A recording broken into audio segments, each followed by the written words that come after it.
What is up, everybody, and welcome to episode 56 of the Sports Blitz. Back at you with another exciting episode on this Thursday evening in this final full week, I should say, of the month of September.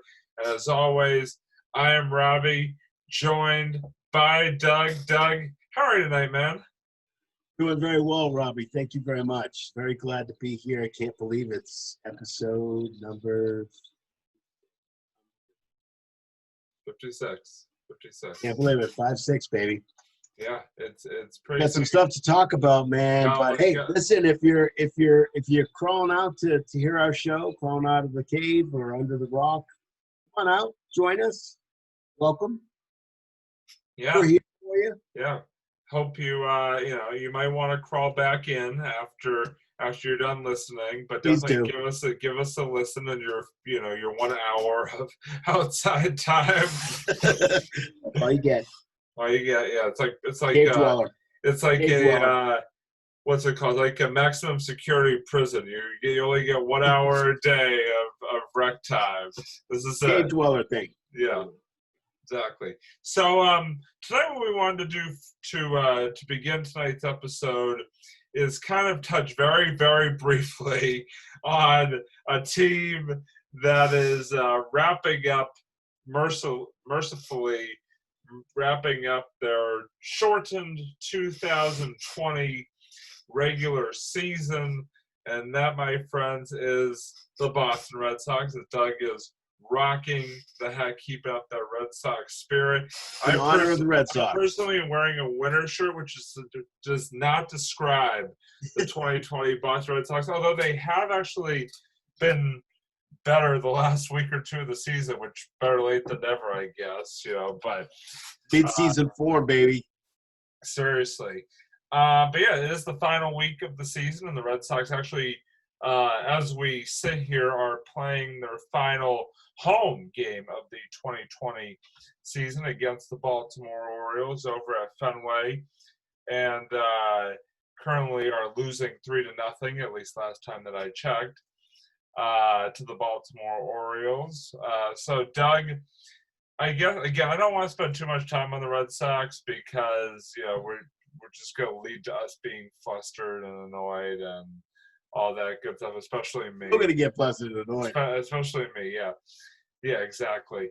But just sort of, I don't know. What are just sort of give us your thoughts on just this 2020 season as a whole. It started out with a win. It ended with some wins, and in the middle it was just a bunch of crap. If we're putting it bluntly. But just sort of give us in one paragraph or less, just sort of give us your synopsis on the 2020 Boston Red Sox from your perspective. I gotta follow that. I think I pretty much summed it up pretty adequately absolutely. there. I don't have to say a word, Robbie. You actually absolutely summed it up. There you go. You really did. You summed it up in less than 2 sentences. Yeah, exactly. Didn't even need a paragraph. No, there we go. Did not need Perfect. a paragraph. Perfect. Less than 2 sentences. Right. I will tell you. This is the only good thing that I could think of, is that I was glad to have sports back. I was glad to have baseball. Yeah. It was nice to see baseball back. That's the first thing. I think with the shortened season, I think with the craziness of COVID, with trying to make sure, and at the beginning of the season, I know there was a lot of talk about whether they could even do it or not. Not just the Red Sox, but Major League Baseball. Having some teams, several guys test positive, have some issues and cancel games and postpone games and all this kind of stuff. One team had to move their city entirely. Yeah, exactly. Absolutely. So I think to sum it up is really, I think, what I heard today on sports radio and them talking about this. There's a couple things. The first thing is that I want to see what the next step is. I want to see what they do. I want to see who's going to be, what's going to be for next year. I actually right now want them to lose, because the more games they lose, the better off up the rung in draft pick we get. Yeah, that's what everybody keeps mentioning, is like the fact that they've been winning these last couple Yeah, stop weeks winning. does Stop. not help them in the sort No. of getting better regard in terms of draft picks. But No, lose, start losing. Now, what's interesting is that Sam Kennedy on this morning on sports radio early, and he had said that that they're in mid-season form right now, which is like, okay, great. yeah, wait till the last 2 weeks of the regular season to get into. Well, it was a shortened season. Form. I mean, it was a shortened seison. They only But they wouldn't even be in mid-season at this time of year in a regular season. I know. And again, I totally get that. But again, it's when the season started for them. Yeah. And again, I just want to see what they're going to do. I want to see if Chris Sale's going to come back. I want to and Erod is another. Yeah, I definitely. What's going to happen there? I'm really interested with Chris Sale, because Chris Sale is, with the Tommy John, it takes a year, but sometimes it takes more than a year to get back in. So we'll have to see about that. Who are the starting pitchers? Who are they going to get? Is that the biggest controversy now? Are they going to get Alex Cora back? Yeah. It's that's a huge. Those rumors are still rumbling around now. They are there, and it's crazy to me that they are continuing at this level at this juncture. I mean, it's interesting that they're still going on, which tells you that there may be something there behind the scenes that we don't know about, because I just feel like these rumors would have been kept months ago if there wasn't maybe something behind that.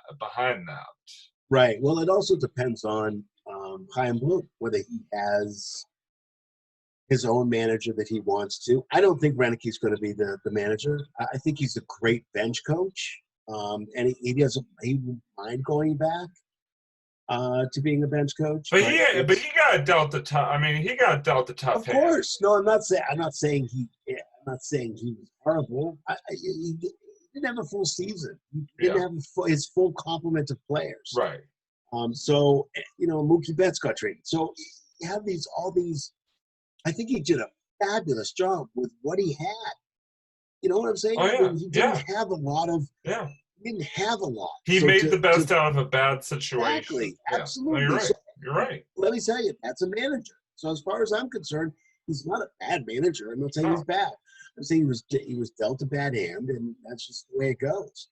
But the rumblings are there about Alex Cora. Yeah, Alex still there. Alex Cora was suspended for 1 year. Major League and Baseball. It counts. This year does count because they played for the stuff that he did in Houston. Yeah, he was not penalized for It's nothing to do with the Red Sox stuff.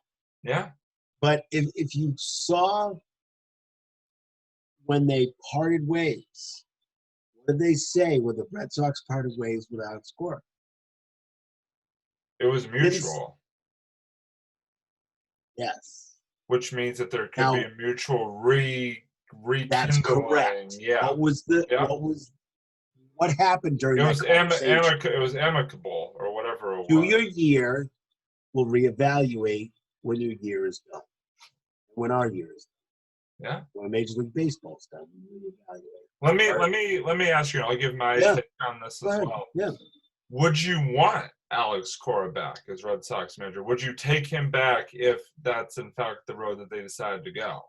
That's a great question, and my answer is yes. Same here. I would absolutely take him back. Yeah, I would say, yeah. I think. I'm not sure if he will actually come back. I'm still unsure on that. But if he did come back, I would absolutely welcome him back. Yes. I think he's a great manager. I think he's a good manager. I mean, he won a World Series here. He did some great things here. Yes, people are getting, sort of clouded with, oh, cheating, blah, blah, blah, blah, blah. But at the same time, he did some, like I said, he did some really great things here, and there's no denying that. So, Right. do I think he will come back? I don't know. I think it's Depends on whether Chaim Bloom has his own guy. right.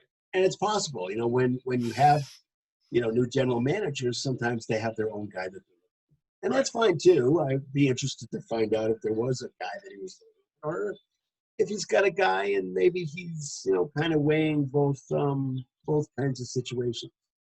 I would accept him back in a heartbeat. I don't have an issue. Yeah, now I'm kind of circling back to an earlier point that you made here really quickly before I sort of go in to the 2020 Red Sox offseason, looking ahead to 2021. But I'm curious your take, because we've talked about a couple of times, you just talked about earlier, how surprised were you that that the 60-game MLB season actually was completed on time in 2020? Say that again. I was curious to your thoughts, sort of looking at how the season started with all the positive tests and all the postponements and stuff like that. How surprising was it to you that they actually were able to get through the full 60-game season? Oh, I was very surprised. Same. I was when they started having. I thought it was. I think it was the Marlins. Did the Marlins? Was it the Marlins that had that issue? That issue with 7 players or something like that. That was what a way to come out of the gate. Yeah, I will tell you, when the Marlins had 7 players that tested positive, I thought it was dead. I thought it was dead in the water. I thought it was dead in the water. Yeah, and Manfred even warned us, like, I won't be afraid to shut this thing down. But yet somehow, some way, they managed to keep it together, which I think shocked a lot of people, myself included. Yeah, I think what it was is they figured out a kind of like a system. They're like, okay, well, I need to do this, I need to do this, I need to do this to be safe. If I don't do this, I may not play. So I'd rather do this and play than not to play. So I think that's what they did. That's what I'm hearing that they did in the NBA bubble too. Same kind of situation. They have to keep themselves as busy as possible, but still doing their routine. They have to set up a routine, and the routine you have to make sure that the routine is okay. And by the way, speaking of bubbles, they're kind of going to be putting themselves into a little bit of a bubble situation for these upcoming playoffs. I know that the first round series are going to be taking place in the higher seeds ballpark, but after that, I think it's Houston and Texas, or Texas and California. One of the California teams are actually going to be hosting the sort of like an NHL and NBA kind of a bubble scenario for those second and third and then World Series round series. Yeah, I think I actually think that's a great idea. Yeah, because I think they have the idea of what a bubble is. And it works. They've seen that it works. It does work. It does work. Yeah. And I think what they wanted to do was, and Lou Merloni brought this up early in the week. He said the reason that they're putting bubbles together, which he loves, the reason is because you can't make up these games. Yeah. This is different. These are difficult games to make up. Yeah. If you have 3 or 4 people that test positive on one of the playoff teams, you're supposed to do that. Wait. How are you supposed to do that? Yeah. You can't. So that's why you got to stick them in a bubble, because it's getting to that time where you just got to crack down a little bit. And there's less teams. So it's much more doable. That's for sure. Yeah, exactly. And I think it's a great idea, because I think they learned from the NBA bubble, and they learned what to do and what not to do, and they have protocols, and they have their things that they're going to set up. They're setting them up now, and everybody's going to go there. That's in the playoffs, and it's going to continue to be safe. I'm not saying 100% safe, but it's going to continue to be safe. Now, looking ahead, sort of to this upcoming off season and sort of to the as we sort of begin to look ahead to the 2021 Boston Red Sox here briefly. My first question for you is sort of a two-part, sort of quick hitter set of questions, so to speak. No pun intended. I know, yeah, seriously. Just get out the tomatoes now. I can handle it. Hold on, yeah. My sort of part A is what, for you, Doug, what would be sort of one, if you had to make one sort of big prediction for one thing that's going to happen for the Red Sox this 2020 off season, what would that prediction be? That's a really great. That's a great question. Yeah. Wow, great question. I think there was some hints by Sam Kennedy. Not too many hints, but he was kind of leveled off, and he always does that, especially when they're in this kind of season. Why would you say anything? He was like, "Oh yeah, we're always looking to improve the team," and the general line that presidents or general managers use to describe not just the season but what they're going to do in the future. They have no idea. The first issue they have is budget. No idea what the budget's going to be. So right now, especially right now, because they're not finished with the season yet, so they have no idea. What I'm thinking is I think that there are two things. Oh, actually, there's one thing. I think Alex Cora is coming back. That's my one prediction. Okay. I had a second prediction, which I think they're going to get another pitcher, but I think Alex Cora is coming back.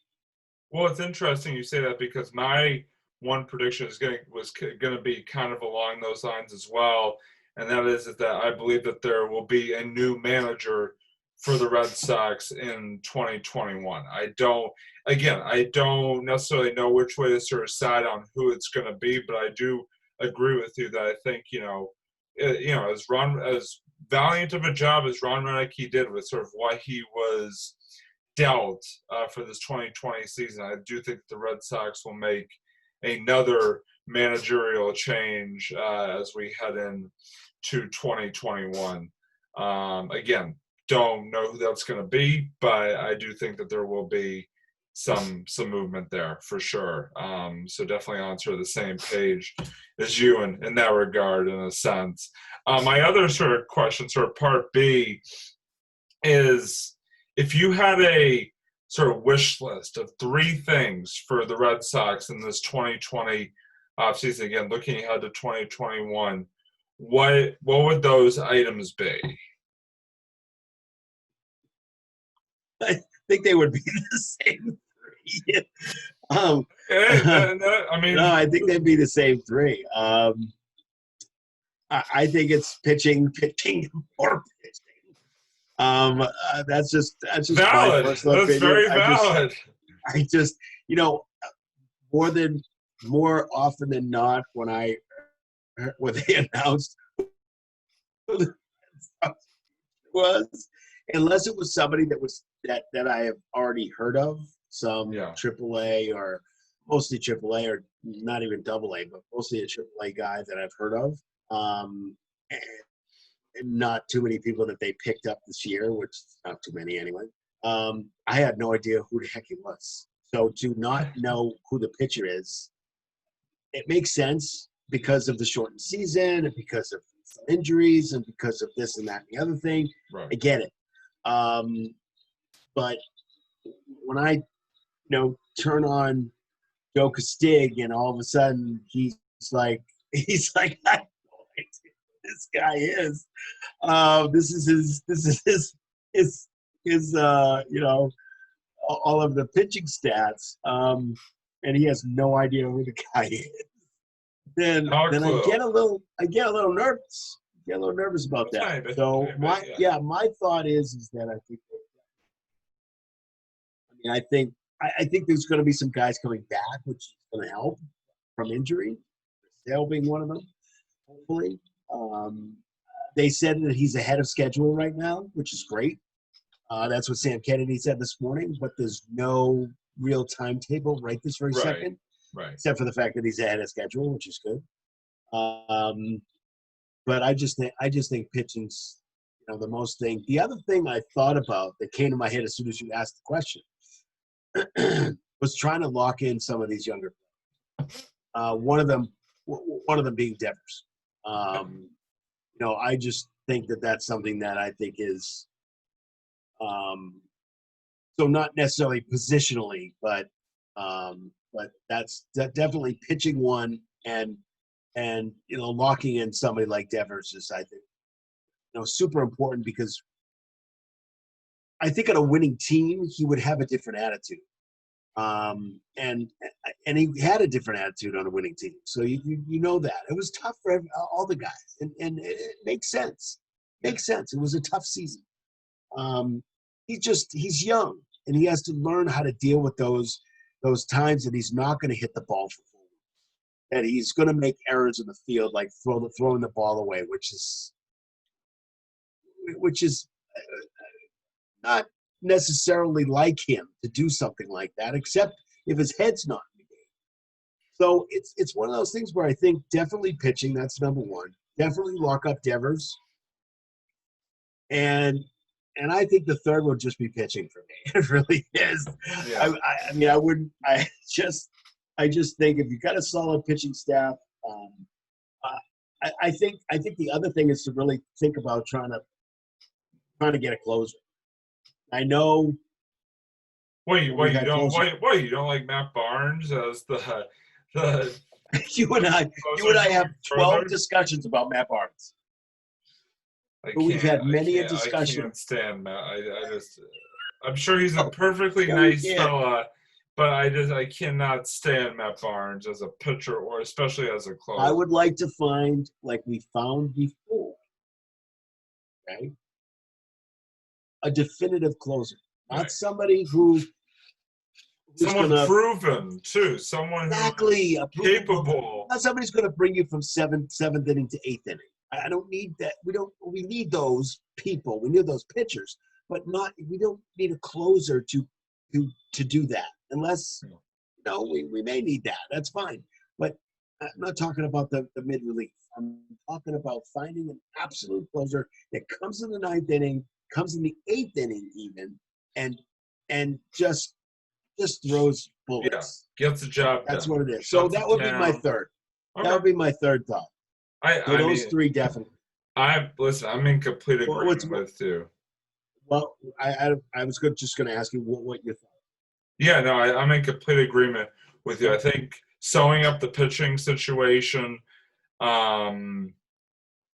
definitely, trying to lock up the lineup, the positional guys, and also the figuring out the manager situation. I guess if I think my sort of third thing is figuring out the manager situation, whichever way you're going to go on it, and really, committing to somebody, long term to manage the ball club.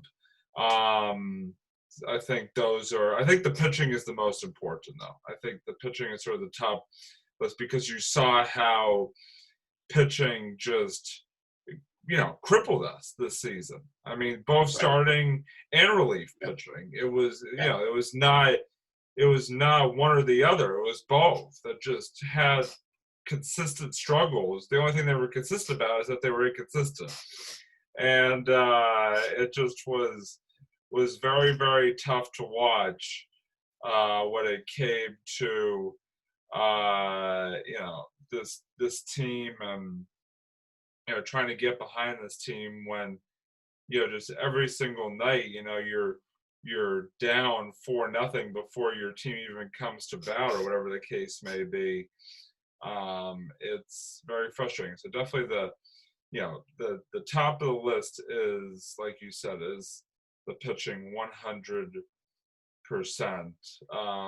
So my last, again, as we wrap up the Red Sox here and move on to more pleasant topics, yes, inconsistently inconsistent. I think you spelled inconsistent wrong, but that's okay. By the way, for the folks who are wondering what we're talking about here, we have the chat going tonight where Doug and I will type in random things depending on what we're saying during the podcast itself.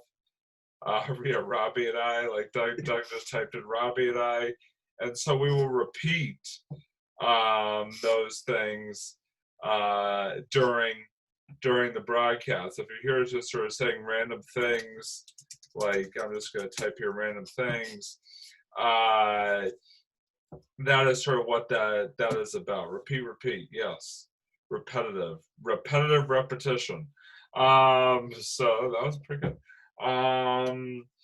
So here's my last Red Sox related question to you, Doug, and it's the $1 million question, but you don't get to win $1 million. I'm sorry. I know you're heartbroken over that fact.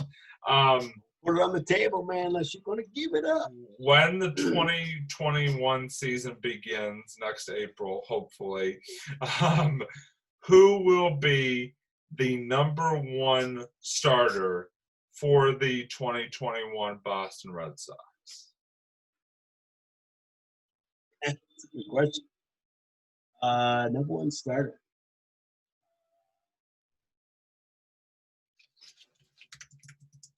That's a good point.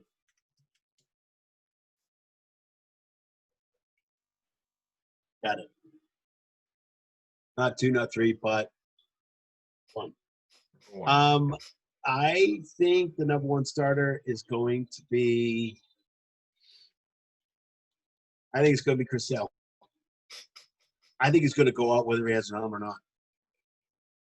One arm. That's just my. That's just no. I'm just saying that's my opinion. I know it needs some arms. Pitch. But hey, it worked for Jim Abbott, so might as well. Yeah, you never know. I agree. I think that was gonna be my answer as well. Is Chris Sale. If he, assuming he is back and healthy and continues to be ahead of schedule, like you so aptly put it, I think that I would definitely give the odds to him in terms of being the number one guy in 2021. But obviously, a lot remains to be seen there as we begin, like I said, to look ahead to the 2020. He's going back. He's got it. Yes. A little Chris Berman reference there with the back. I like it. A little bit, yeah. Yeah, there you go. So moving on from the sorry, Robbie. Just get Red Sox update. It is now 6-0. Yep. Red Sox are losing. I was not going to mention it, but yes, the Red Sox, after beating the Orioles, mention it all the time. Lose. The Orioles 9-1 last night, are down 6-0. Yep. So moving on from the Red Sox to what is definitely a more pleasant team to the Red Sox, but right now is giving us sort of their own dose of frustration. So that is the Boston Celtics, who are currently involved, in case you haven't heard, in case, like we said, you've been under that rock. Lose, baby. Lose, baby. Boom, boom, boom, boom, boom. A little vanilla ice. Now I know why you're in talk radio. Yeah. What was it? But the Boston Celtics, who, like I said, are currently in the Eastern Conference Finals and are currently trailing the Eastern Conference Finals 3-1. Before we get into the series sort of as a whole, sort of from our last episode, which was during Game 2. Game 2 is going on while our last episode was going on. Before we get to sort of where the series stands as a whole, I want to jump right into Game 4 last night, aka the most frustrating professional basketball game I may have witnessed in my lifetime of watching professional basketball. And when I say the most frustrating, I mean the most frustrating Celtics performance that I have seen in my time as a Boston Celtics fan. They lost, well, what was it, 112-109 to go down in the series, 3-1, put their backs against the wall. And last night was just a game that basically made you want to throw your television out a window, or put a fist through it, depending on what the situation was. Depending on how violent you want to get, Robbie. Yeah, I don't know. Yeah, not me. I personally do not partake in that type of behavior. Robbie just throws things at the team. Yeah, seriously, I have like four broken remotes, just sort of sitting around. Yeah, but game 4. I was like, boy, it was sort of one of those things where you saw glimmers of where the Celtics team should and could be, and then the rest of the game just made you just shake your head and go, what the hell is going on? It was a Celtics team that continues to, for whatever reason, throw up 3-pointers just for kicks, even though they cannot make most of their 3-point shots. It was a Celtics team that continuously turned the ball over. It was a Celtics team that apparently decided that it was not worth it to guard 3-point shooters in the corner or on the outside.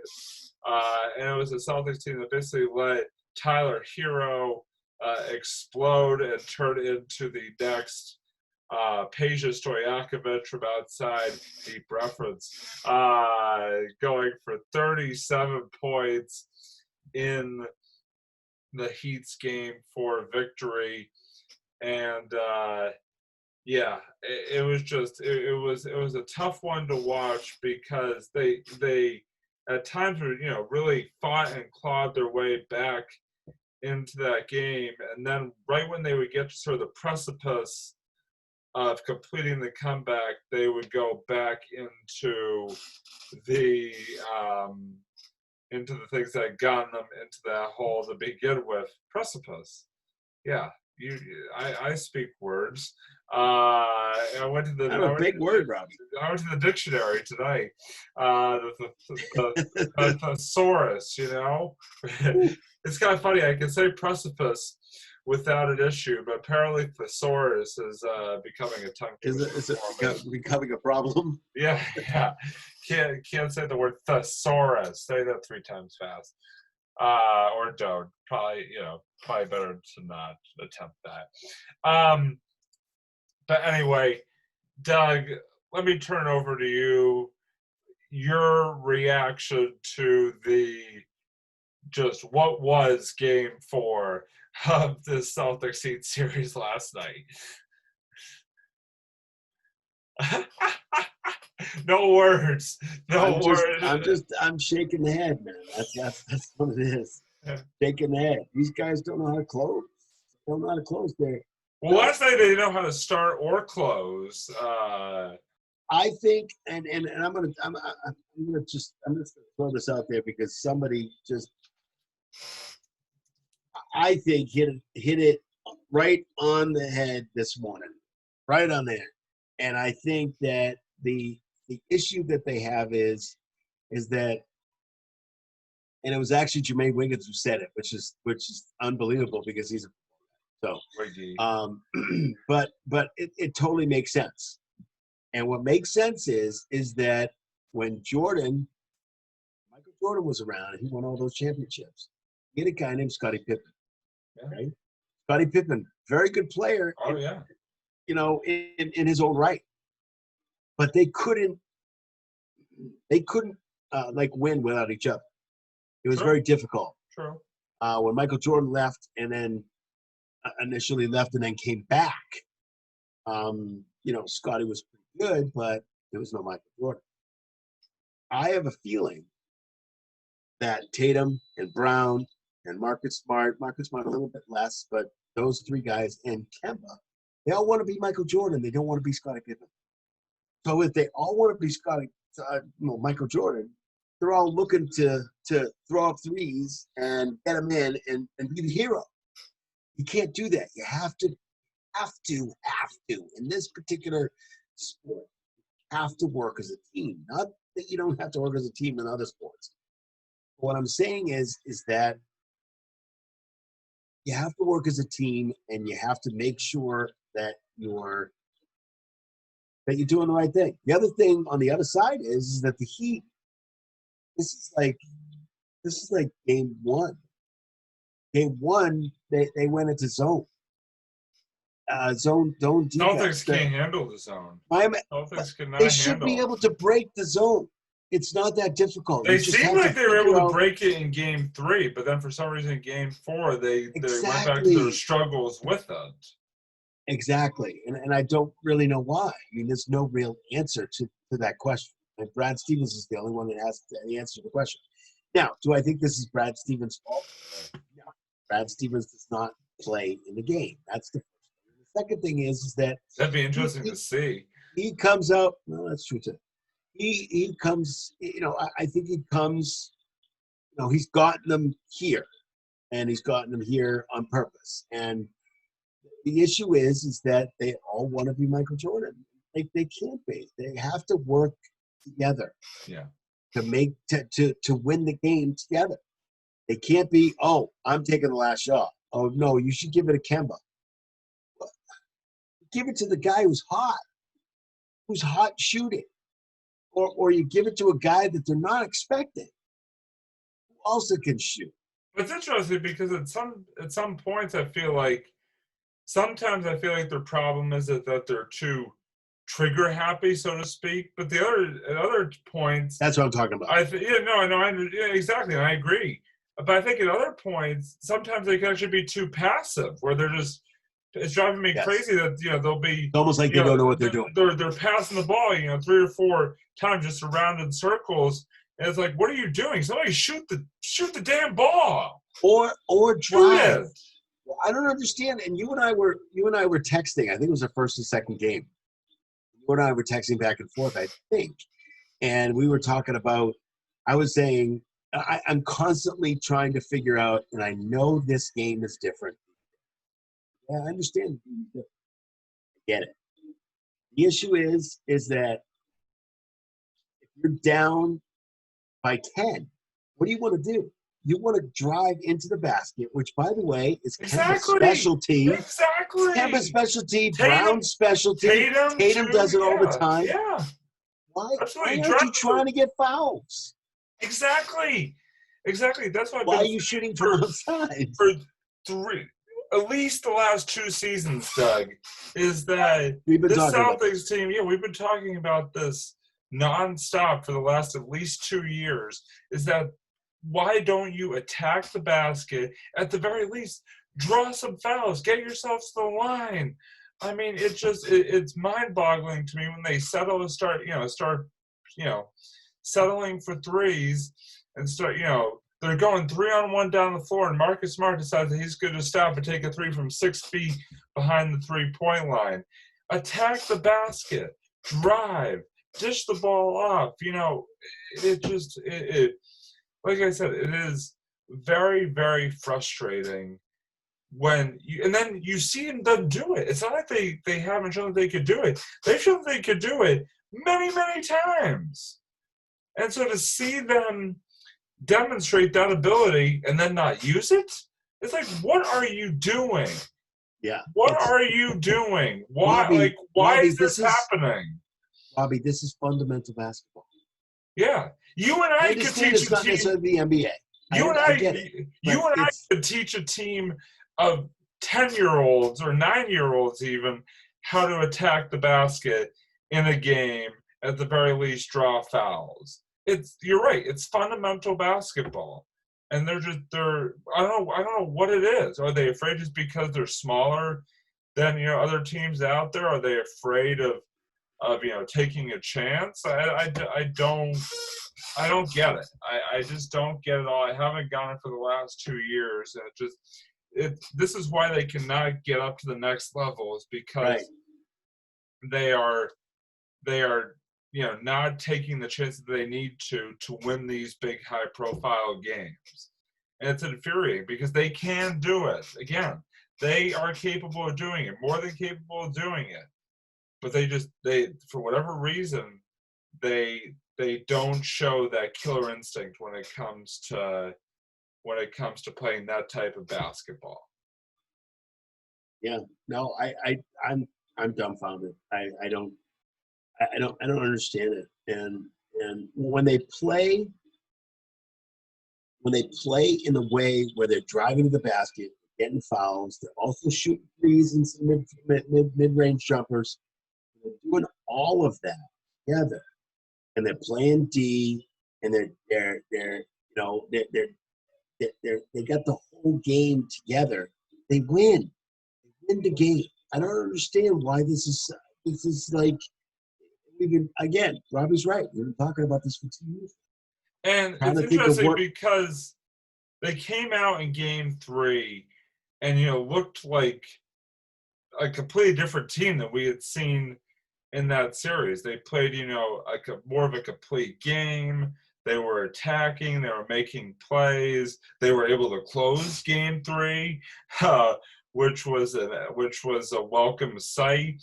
And, we thought maybe that they turned the corner. And then all of a sudden, fast forward to game 4, and it's basically going back to what we saw in games 1 and 2. And I guess here's my question, Doug. I'm curious to get your take on this, because obviously one of the differences between sort of the other rounds of the playoffs and even the first few games of this series was that there was a pretty substantial time off in between games 3 and 4. Your game 3 was played on last Saturday night, and then game 4 was not played until last night, Wednesday. So I guess my question is to you, I want to get your take on this. What impact do you think that long layoff had on how the Celtics performed in that game last night? Did it sort of quell any momentum they could have gotten out of that game 3 victory if maybe it had still been, one day off and then game 4 on what would have been Monday? Yeah, it was kind of a strange thing. Well, it's TV. I mean, we all know the reason for it. I get it. My take on it is I don't think that would have affected them in any way. If anything, it gave them a little bit more time to rest, heal, and body needs to, after you a game like this, your body needs to heal a little bit and to rest, and gave them the ability to kind of take a little bit of a hiatus and kind of get away from the game a little bit. But I don't think you should come back and play the same way. Yeah. It doesn't make any sense not to play the same way. And whatever's working, you need to do. Don't go away from it because you think you're supposed to, or you think this is the NBA, we should play it this way. No, go back to fundamental basketball. Fred Auerbach always said, fundamental basketball wins games. And that's the way it goes. If you watch the Red Auerbach basketball team, you will notice, they pass the ball. Yeah, they take shots when they're open and stuff like that. But it's all fundamental basketball. All of it. It's fundamental basketball. Especially in the 80s when he wasn't even coaching. You watch Larry Bird, fundamental basketballs. But a winner knew how to win. Kemba, I don't know, Robbie. Kemba has not – I think he's still hurt because he's just tentative. He's tentative. He doesn't seem like himself. He's inconsistent. He's very inconsistent. And to tell me that he hasn't been there and, oh, my God, maybe he's nervous and, well, he's a veteran. Well, why is he a veteran player? Yeah. He needs to take one game as just a game. I think it's the injury issue. I think he is too. I think he's injured. I think he's not 100%. No. And I think he's playing through it, but I definitely do not think he's 100%. There's no way he can be because he's not playing like Kevin never has played or that we've seen. Yeah. All right. So now here here is the big question. On a day where listening to Boston sports radio, I would refer to today as the wake for the 2020 Boston Celtics. If you are listening to Boston sports radio today, I was all day today. Unfortunately, here's my question 1A and 1B of this big question. Question 1A is will the series end tomorrow night? Will the Heat wrap this up tomorrow? Will the Heat wrap this up tomorrow night?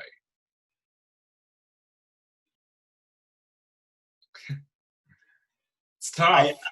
It's like, do you go with your heart? Do you go with your head? Do you go what do you go with here? It's a very tough situation. I know. I will tell you this, and just like we just talked about, they don't go back to fundamental basketball, the way they played, and they won their only game.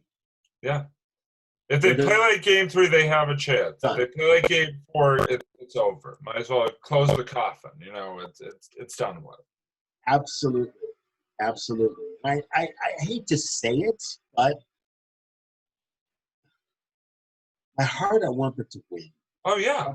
But like this would be so cool if they were just to win and take that momentum into the next game. And then actually come back and tie the series and go 7. It would be unbelievable. And I would say that if they, and I'm going to tell you this, and this is another prediction. I'm not sure if this is your second question or not, but if they win tomorrow, and they play the same game they played in their win. Yeah, they played before. They got a bigger chance now.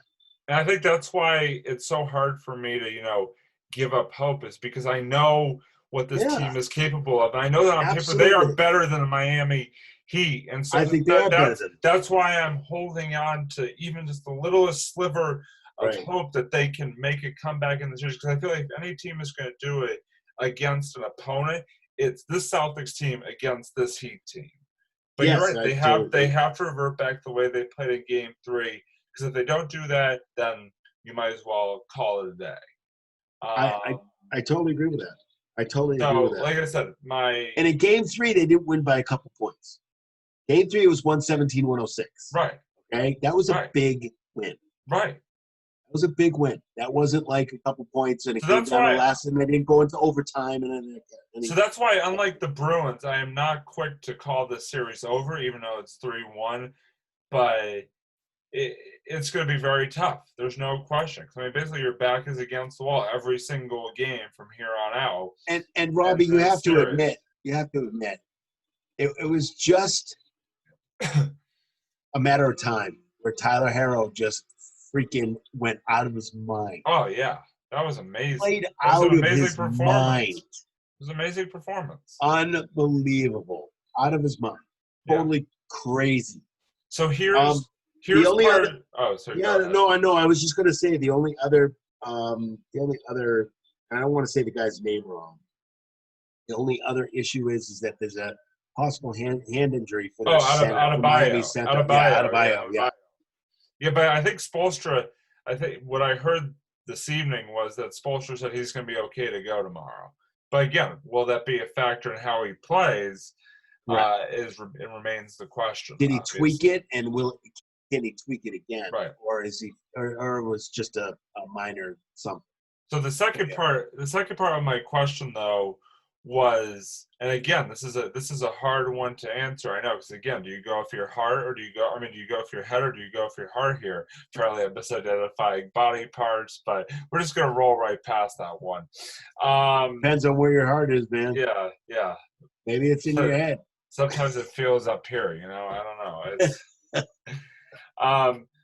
What percentage would you put on the Celtics' chances to come back in the series? Honest sort of percentage chances here.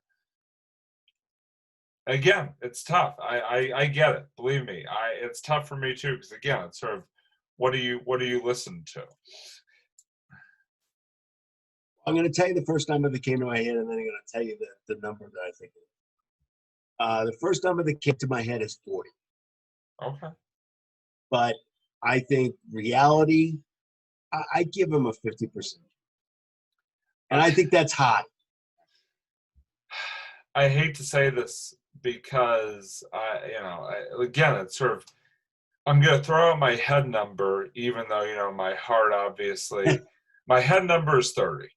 I'll be Right. completely honest. My head number is a 30% that chance that they are going to come back in the series. My heart, I would say, gives you more, like you were saying, more 40 to 50% chance. So it's even not that much higher. My heart and my head are not really that far off with each other. But I would say if I had to give sort of an educated prediction, an honest prediction, I would say 30%. So. Yeah. No, I agree with that. And the Red Sox was 40, and the Red Sox are now down 7-0. So yes, there you go. Lose Sox. But it remains to be seen. Obviously, a big game tomorrow night. Winner go home. Who knows? Next week when it's funny to think that next week when we talk, Doug, a lot of things could have happened in this series. We could be, depending on when we talk, we could be staring down the barrel of a 7th game. We could be talking that would about be awesome. The Heat wrapping it up, or we could be talking about the Celtics, pulling out from miraculously 3 wins in a row and now moving on to the NBA Finals. It could go. The topic of conversation could be a whole wide range of things come next week for episode number 57.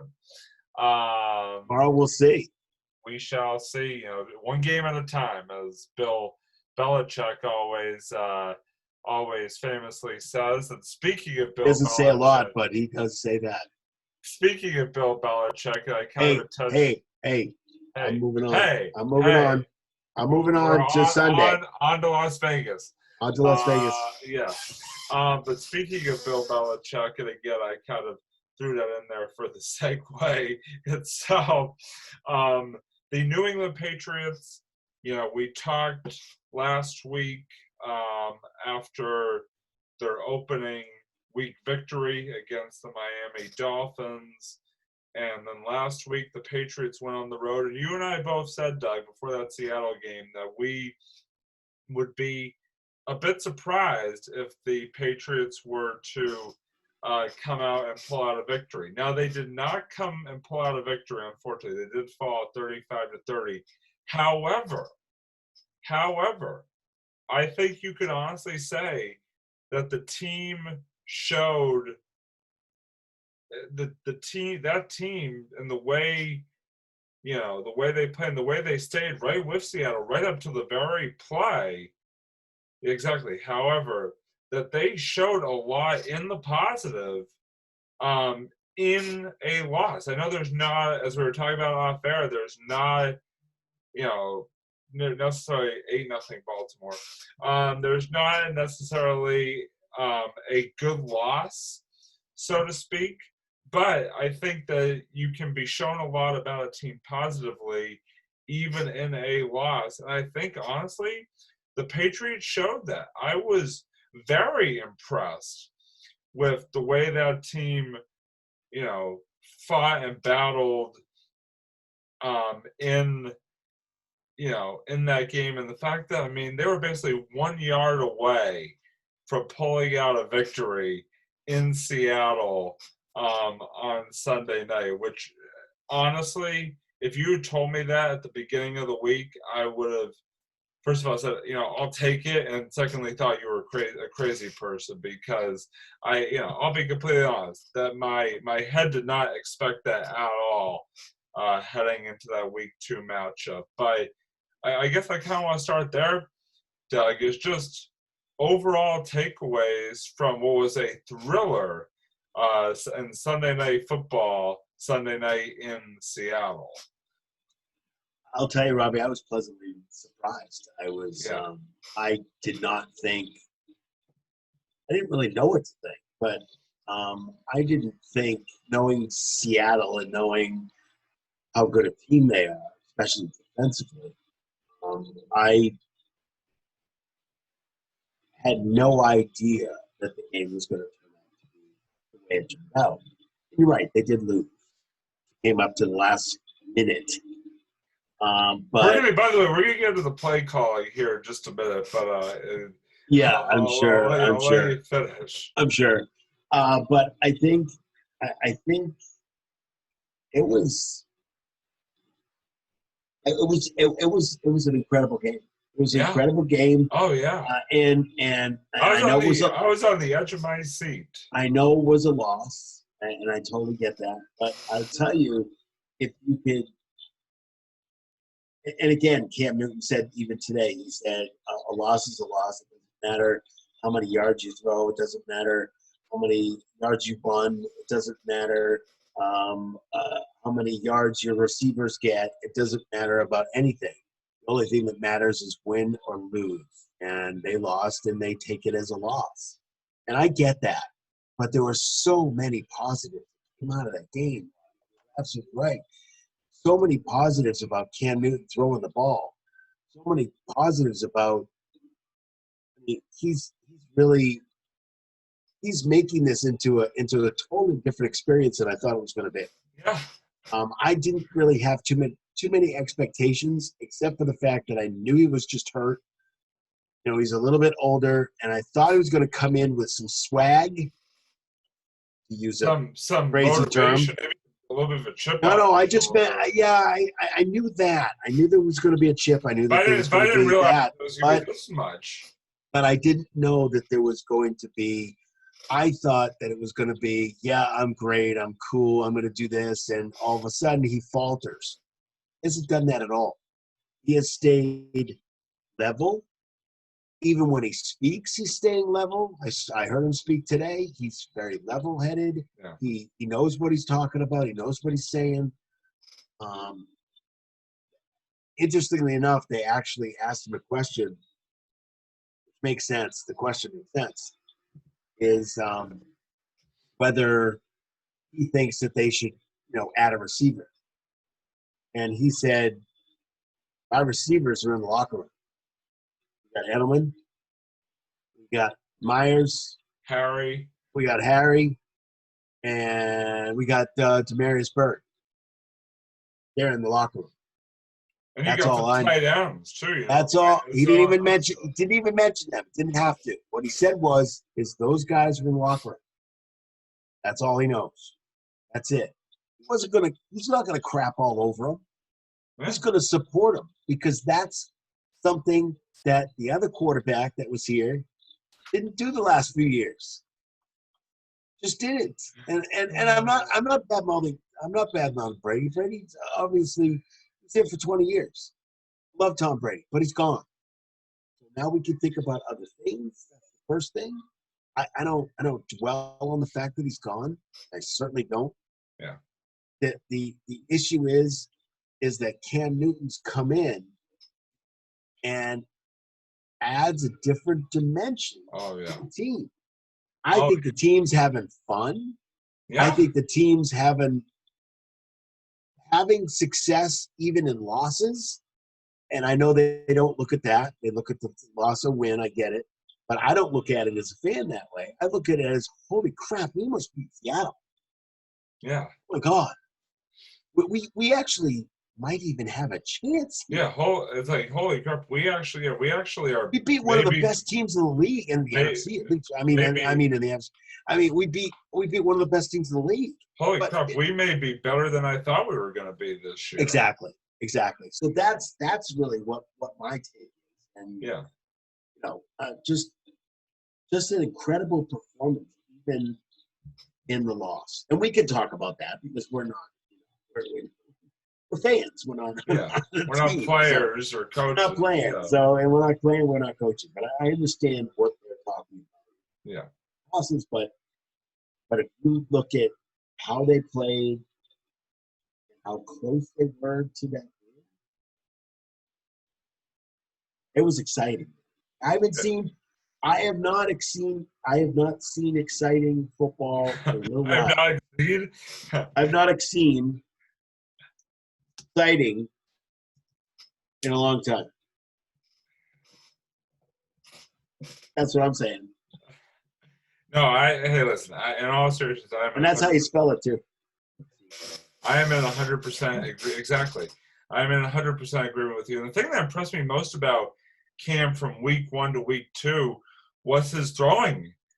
Was his throwing ability? Because I mean, I think I mentioned last week that I was a little bit concerned, watching him throw the ball in week 1. I wasn't concerned. In week 2, it looks so much better. He looked so much crisper. And, he was finding guys, and it just seemed more. I think it was a different kind of plan, Rob. The plan is that he ran a whole lot.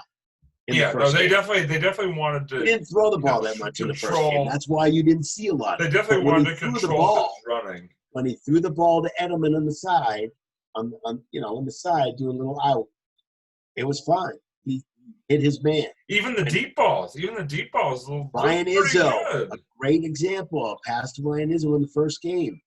That was a bullet, and it hit him right in the chest. As far as I'm concerned, I was not worried about the passing. The issue was he didn't pass a lot because that was the game plan, is that he ran. Well, he passed a lot in game 2, and it didn't look half bad, and that was good to see. Yeah, that was really good. That was really good to see. Yeah, no, you can't run that much against Seattle, especially if you want to remain healthy for an entire 16 games season. I don't want to see him run that much anyway. So no. I didn't have a problem with that. No, I don't have a problem either. I did have a problem with some amount of play calling, though, and especially, and I want to get your take, the play call on the final play of the game, which saw Cam attempt to sneak sort of off tackle and get stuffed about a yard short of the goal line. So, Doug, let me hear from your perspective. Were you yay or nay on that last play of the game call by Josh McDaniels, and sir, what were your thoughts on it? It didn't work out that time, but in 3 other times it did work out. True. So as far as I'm concerned, it wasn't a bad play call. Would I have called it at that point? It's tough to run against Seattle, but it had worked in 2 games. It had worked 3 times. They worked in that game. I mean, you are correct. I mean, it did work. That particular run play had. It did. The problem was that Seattle was ready for it. Yeah, and that's why I think that maybe you could have gone with something a little bit different in that particular situation where you don't have any room for error. It's basically one play and that's it. I seem to remember a Seattle Patriots Super Bowl. Let's see, where the opposite actually happened. Oh yeah, can we point out that Seattle is damn lucky? Pete Carroll is damn lucky that the Patriots lost that game. Who the hell told him it was a good idea to throw the ball deep on 3rd and 1 when the Patriots are basically out of timeouts? All you need to do is just get a first down. You basically win the game. Hey, listen, believe me, I'm happy because we kept a timeout and it gave us the ball back. But what a stupid play call. What a stupid play call that was. Yeah. No, I agree with it too, and I hate to say it, but football is not a perfect avenue either. Everybody makes mistakes. If a play doesn't work, it might not have been a mistake necessarily in the call. It might have been the execution. So the issue is whether they executed it. They didn't execute it the right way. That situation. There was a block that didn't go, and actually, if you listen to Fourier, who is one of our old tight ends. He's on in the afternoon with Glenn. in the afternoon on the sports station in the afternoon that I listen to. He says that there was, if you watch the play, that last play, that if there was, they were all moving, all the front line was, the offensive front line was all moving. What happened is that there was a delay. There was a delay in the movement. And because there was a delay in the movement, that's where he got caught. So if the execution doesn't happen the right way, the play is going to go for crap. So it's executing versus the right play. It worked so many times before, but you have to have the right execution. So but I totally understand what you're talking about. Sometimes you're like, why did they? It's like, why did you just run on 3rd and 7? Yeah. You ran first down, second down, and you got nowhere, and you ran on 3rd down. 3rd and 11. Let's run a halfback draw or something like that. Yeah. Why? What were you looking at? 3rd and 1. Tells you that 3rd and 1. Final minute of the game. 3rd and 1. Final 2 minutes of the game. Oh, let's throw the ball deep. 30 yards down field, when we're trying to ice the game. I don't know what that was. I always thought that was. If the Patriots had won that game, Pete Carroll. People are sort of glossing over because the Seahawks ended up winning that game, but Pete Carroll would have been. It would have been the second time that Pete Carroll made a mistake against the lost them a game against the Patriots. Against the Patriots. His old team, by the way. No, exactly. I love Pete Carroll. He's great. The thing that concerned me about the Patriots on Sunday was the defense, and the defense has sort of been the stalwart in past years. Well, the run defense too. But I think the defense of the passing game, defense of the running game. They could not get the stops they needed to. And listen, I understand that some of the pieces that we've had in past years are not there this year, like a Patrick Chung, like a Hightower, guys like that are. This is where we miss Hightower a lot. Are out there? Yeah, I completely understand that. And Chung. But the fact of the matter is that you have to make plays and you have to win and sort of have that next man up mentality. And Sunday night, they just did Bentley's not good enough, man. They could not get a stop when they needed to. They were letting Seattle just continue to stay on the field offensively, continue to make plays. And even when they, got the game, even when they got close or even took the lead, they would allow Seattle to come right back down and put one in. So I think. Yeah, hey, Robbie, don't be surprised if you see Bill trying to go after some running defensive guys. Because Bentley just does not have it right. Doesn't. He's small. Not that I mind small guys because, small guys are fine, but sometimes you have to be, kind of big and mobile. And Bentley just doesn't have it right now. I'm hoping he finds it, but he just doesn't have it. So, I'm not saying instead of a wide receiver. I still think I think we definitely need some kind of deep threat, although Edelman is now a deep threat. And interesting. Cam was asked about that today, and he said, "Well, the opportunity presented itself." I'm like, that's such a great answer. He's like, because you don't think of Edelman, you think of Edelman going, doing the square in kind of situation, doing the slant routes and stuff like that. And you think of the short passes because he's got legs and he's short guy. But for him to go deep, it just doesn't. He does have legs, yes, of course. I meant in the running sense, but yes, to play football, you do and have that I know of. But I think what it comes down to is that's what Cam said. Cam said right up front, he didn't even hesitate. He said, "Well, the opportunity presented itself, so I went for it. There it is." Preach, Cam. Preach, Cam. I am preaching Cam. Not as much as Wiggy, who wants to sign him for another 3 years. I heard that. Yeah, that was quite surprising. It's like, after 2 games, let's sign him to sort of a max Now. deal here right now. Right now. Let's pull a Chris Sale and Well, sign because a he guy. said if he gets him at the end of the year, it'll be more money. If he gets him now, it won't be $60 million. It'll only be 30. Like, Still, I don't know. I don't know if we have enough of a sample size to pull the trigger that quickly. I don't have enough of a sample size, but my confidence is going pretty high with this so far. But No, again, he I think we definitely need to beef up the only word I can think of. Beef up the running the running defense. There you go. Where's the beef? Exactly. Where's the beef? Definitely. I think we really need to do that. Yeah. And that's the first thing. And I do think that we need at least one more wide receiver. The issue I'm having is that I'm a little nervous about injury.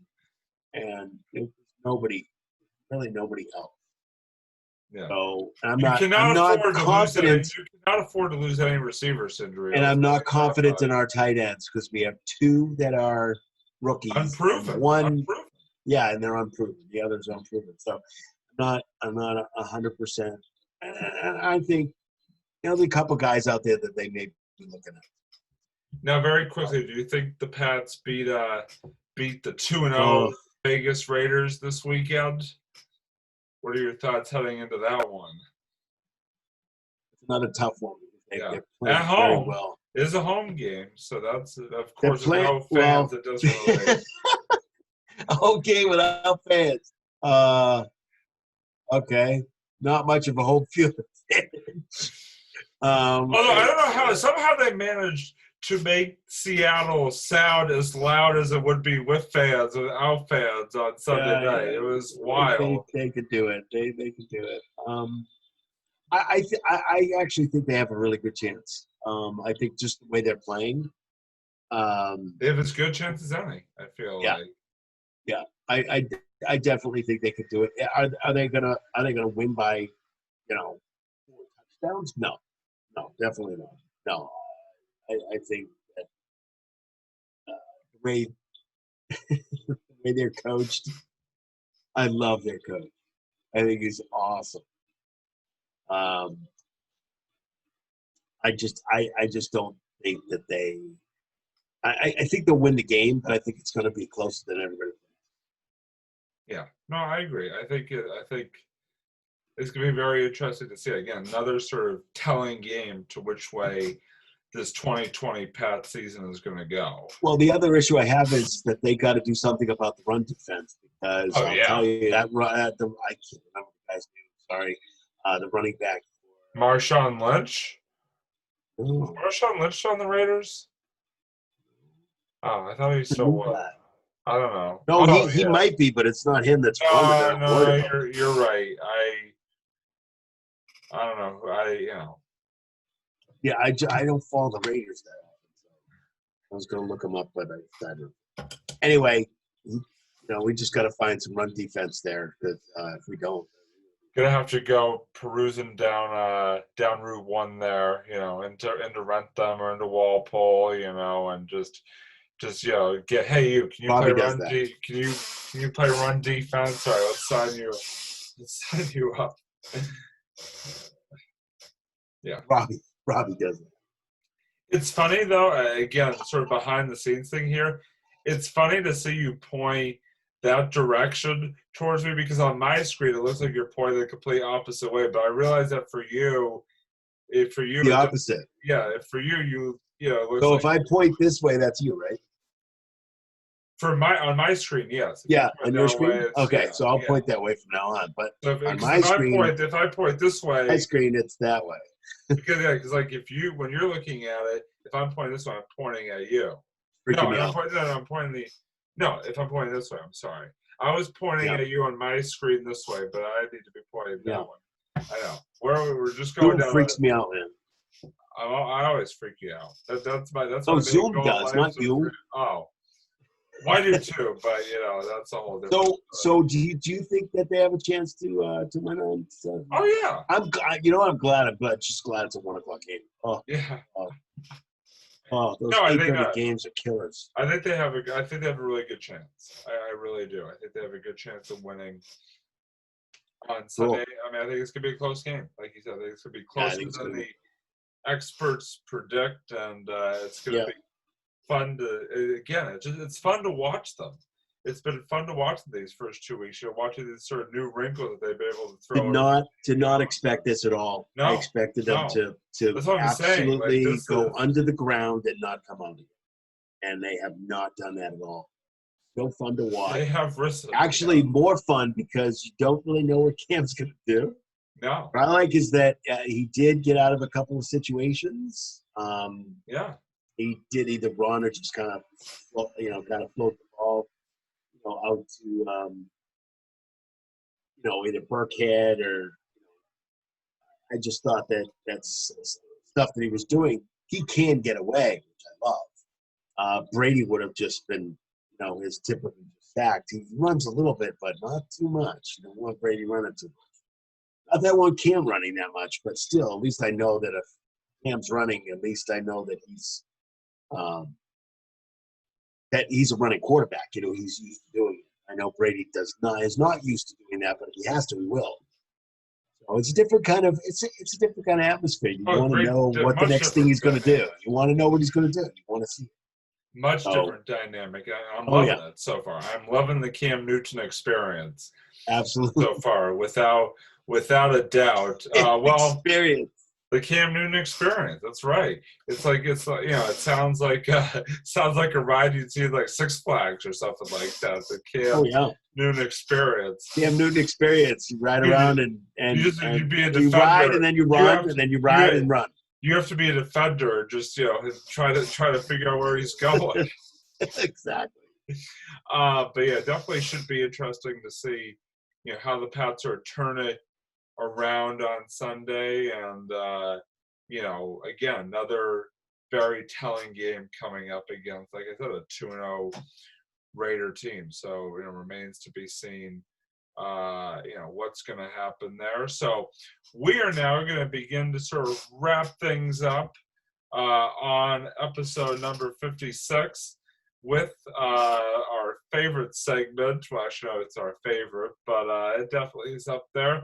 And that is our final thoughts for this episode number 56. So I'm going to kick it over to Doug. Oh, boy, I'm sorry. Did I get you? Yeah, kicked it over, man. Yeah, kicking it right over. Doug, what are is that a football thing or a soccer thing? No pun intended. Oh, okay, just check. What are your final thoughts this week? I got 2. Okay, that was figured out 2 and 2. Actually, that's 4 or 22, but I don't have 22 things. We can be here all night. I only have a couple things. Do you have 99? Do you have 99 problems though? No. Okay. I don't. Do you? No, I'm good. Okay, good. Well, I just want to say we know it's 8-1 Baltimore. Oh, that's not what you were going to say, but it is 8-1 Baltimore. Hawks got to lose, man. We go up in the ranks, man. We go up in the man.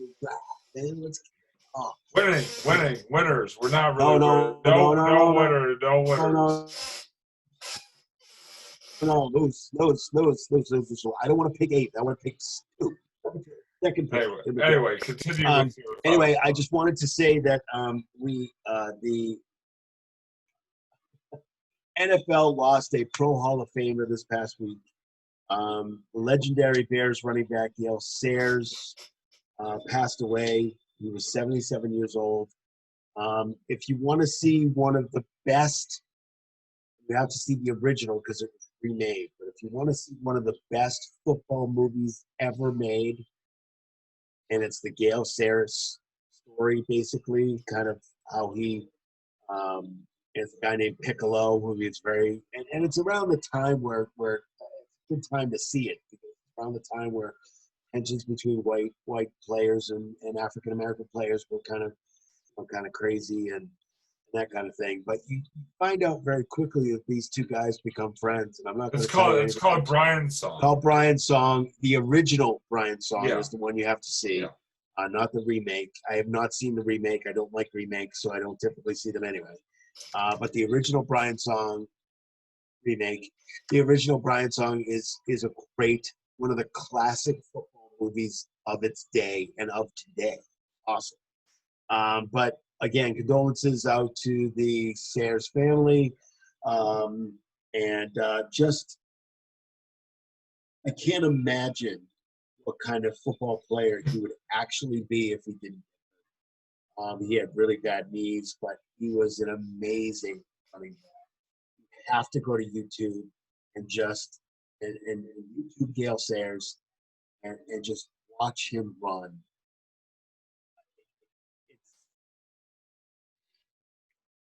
It's better than Forrest Gump. No, I'm just kidding. He was amazing. He was just an amazing player, an amazing guy too. Just a great human being. So again, my condolences out. Our condolences. Rest in peace. Yeah, out to Gale Sayers' family. My second one is kind of a Cam Newton kind of thing, which is kind of cool. So Cam Newton decides that he's going to come into the Patriots and he's going to make some. He's got some nicknames for the guys. Oh, yeah. I don't know if I've heard I don't know if I've heard these yet. Yes. So what he did was when he's been with them. I thought you were going for a second. Can I be honest? I thought for a second you were going to talk about his fashion choices, which are on point. Not going to talk about those yet. I'm not going to talk about those yet. Well. We haven't seen much fashion yet, but we're from what he tells me, he's going to. Impressive. What we have seen a little bit, a little bit, but it's going to get better. So he came in, and he started to make some nicknames for people, for the guys, for the players. Yeah, unbelievable nicknames, and I only have a couple. I heard about one of those today, which he named in the press conference, which is great. So Josh McDaniels. His nickname is Mickey D. Mickey D's. I just love it. I swear to God, I almost rode my car into a tree because I was trying to go. I'm glad that you did it. I did it. It's a huge exaggeration. I really did, but it was very funny. It was so funny that I was laughing so hard that I actually had to almost pull over because I was laughing. There was nobody behind me. But I was driving home and I heard this. So I guess McDaniels, his name is Mickey D's, and Edelman is Highway 11. Highway 11. Okay. Is Edelman. Fit in the number in there. I like it. So what I'm going to do is I'm going to find out some more of the nicknames he's got for people, some nicknames he's got for people, and I'm going to try to tell you on every episode. Unless we have a guest. And then I'm on. Well, I mean, but yeah, so I just love the fact that he came in and he's relaxed, but confident, and he looks it out in the field. And I like the fact that he sticks up for his players. And he does. He is not just saying that he has a thing to prove. He's proving it right now. And you're going to see that in up-and-coming games. And that's a prediction that I have out there right now that you're going to see this. And you're going to be pretty happy. We'll mark it down. We'll mark it down right now. Mark it down right now, baby. Mark the tape. But I will come back with more nicknames as I find out what the nicknames are. Got it. Perfect. Robbie, what's your final thought for the evening? I can't speak tonight. What the hell's going on with me? What's your final thought for the evening, Robbie? Yeah. Hello. Is this on? Mine is a two-part. Hello. is a two-part final thought, and I knew two-parter. And I said I wasn't going to bring them up again this episode, but it is going to be Red Sox related. But it's kind of a bit of humorous Red Sox, if you want to call it that. So this past weekend was the final Red Sox-Yankees series of the season at Fenway Park. And the big story actually had nothing to do with the teams themselves. It had to do with the fact that during Sunday's game, a gentleman somehow managed to climb up and over the green monster and into the camera well in center field and actually got into the ballpark. There was actually a fan in Fenway Park. Oh, right. Yeah, they climbed up on the thing. Wasn't he yelling at the players or something? He was basically yelling at everybody. He basically got up there and was like showing them the hats, like throwing. Wasn't he throwing hats at them too? Throwing things onto the field and all that good stuff. But they want baseball so much they're trying to get into the stadium. I just thought it was very interesting that we actually did have one fan in Fenway during this 2020 season. So I just thought that was pretty interesting. Don't know how he managed to actually get in there, but obviously it seemed like there were some things going on upstairs with this gentleman. So, but it did provide a little bit of entertainment, if you want to call it that, to the final Yankee series and actually final Yankee game of this 2020 season. The second thing was I actually last night did not go inside Fenway Park, so don't worry. But I did sort of. He was actually the guy that was up on the thing. Yeah, exactly. On the hats and people. Exactly. Just in disguise. But I actually went down to Fenway because my sister, who I may have mentioned on this episode a few times, shout out Sarah. She actually lives pretty close to Fenway, so we actually walked over to Fenway and sort of stood outside on Lansdowne and actually could hear them doing. You had to pick on Facebook. The starting lineups and the national anthem. We saw Wally sort of walking across the green monster seats. He waved to us. So basically, I was able to get the closest that I possibly could to Fenway for this 2020 season, and definitely, hearing the lineups and the anthem and all that stuff definitely brought on a whole wave of emotions. Hopefully in 2021 we can start to get back into Fenway as fans. A lot remains to be seen on that front. But I just thought it was very interesting, to at least be able to have, to be able to experience the Red Sox game day experience without actually being inside Fenway Park for one time this season, which is pretty wild. So, but don't worry. Again, like I said, I did not scale the wall. Shh, Doug, don't tell. I told you not to tell anybody.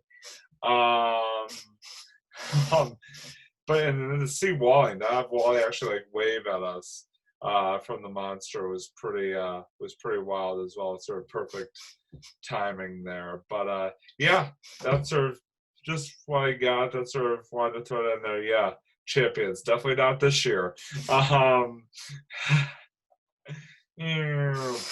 Lose, Sox, lose. 4 more games left. Actually, the Red Sox need to lose. They have a better chance of getting a better pick. Okay. I got no comment to that. I got no. I don't either. I don't know where that guy came from. that may have been one of the more interesting 20 seconds on our show. We've had a lot of interesting 20-second clips, but that may have just sort of taken the cake right there. Anyway, so that's gonna wrap it up for this week's edition of the Sports Book. What? Did you say do? No. You did. That's going to do.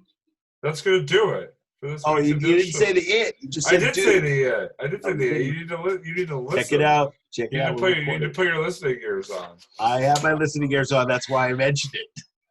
I wouldn't have mentioned it if I didn't hear the it. I could not hear You know it. what? Anyway, I'm just going to start to wrap things up here. 56 of the Sports Blitz. Thank you for unmuting me. You're welcome. You're welcome. But thank you as always, everybody, for listening. We'll check the tape. Check out for the it. Okay. So looking ahead, We will be back. we will be back. I pick things up and I put them down. Yeah. But anyway, looking ahead to episode number 57, there is a chance we might be having a special guest on. Again, no promises because chances are are up in the air, but we will regardless be back with episode number 57. And we do have a lot of exciting guests and sort of episodes coming up as we always do, and we're very excited for the near future of the Sports Blitz. We do. Red Sox need to lose. Lots of good stuff coming. We will sort of recap the Celtics, and hopefully, maybe something can happen where we can be talking about a finals berth as opposed to memorializing the 2019-2020 Boston Celtics. We'll also talk Dearly more. beloved, we are gathered here today to talk about the Celtics. We will also talk more Patriots as they continue on their 2020 season, and so much more. So thanks as always for joining us, everybody. That's Doug. I'm Robbie. And we will see you next time for episode number 57 of the Sports Blitz. And have a good night and stay safe. Yeah.